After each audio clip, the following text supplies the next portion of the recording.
Despite measures put in place to restore democracy in Niger, the junta there has formed a new government, announcing 21 ministers. According to a decree read out on national television, Prime Minister Ali Mahaman will lead the 21-member government with generals from the new military governing council heading the defense and interior ministries. So the coup leaders have refused to stand down despite threat by ECOWAS that it could use force to restore democracy. Recall that after taking over power in Niger on 26th of July, the junta ignored the 6th August deadline from ECOWAS to reinstate ousted President Mohamed Bazoum.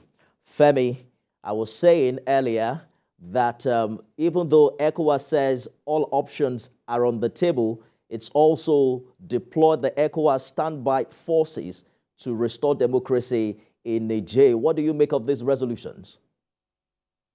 Well, Femi, I would say that ECOWAS is ready to walk the hard way if it is the only way to restoring constitutional order in the Niger Republic. Because as it seems right now, the sanctions imposed by ECOWAS has not yielded so much. And it appears as if the military coup leaders in Niger Republic are still defiant. They are not willing to budge.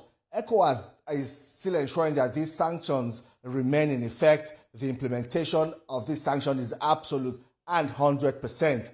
What is new right now from this resolution is the activation of the ECOWAS standby force that will be deployed to Niger Republic. We don't have details about how this standby force will be deployed, when they will be deployed, how they will be deployed. That is left for the Committee of Chiefs of Defense Staff of ECOWAS to determine. We believe because these are security issues, ECOWAS would want to keep some of these details up their sleeves. But one thing is certain, ECOWAS right now will take action against the military coup leaders in Niger Republic. Nifemi.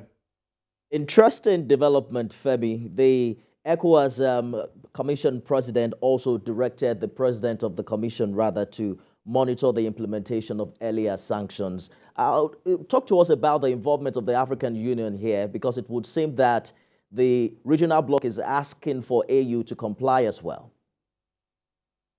Yes, the African Union was represented at this emergency meeting to discuss the socio-political situation in the Republic of Niger. Likewise, the United Nations, the European Union, and other regional blocs. What they want is the support and cooperation of these bodies, because they are quite important in ensuring the success of the full implementation of these sanctions that is intended to pile pressure on the coup plotters in Niger Republic. Well, ECOWAS is just a regional body within the African Union. They will still lead the African Union to also give them a full backing. African Union will also have to mandate its member countries doing business, having diplomatic ties and trade ties with Niger Republic to cut off all of these ties, and this would further help to strangulate the military coup leaders there in Niger Republic, strangulate their grip to power, and ensure that they cede power and restore constitutional order in Niger Republic. So the backing and support of the African Union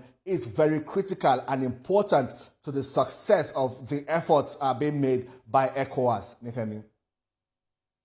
State House Correspondent Femi Akande live for us in Abuja. Thank you for the update there, Femi.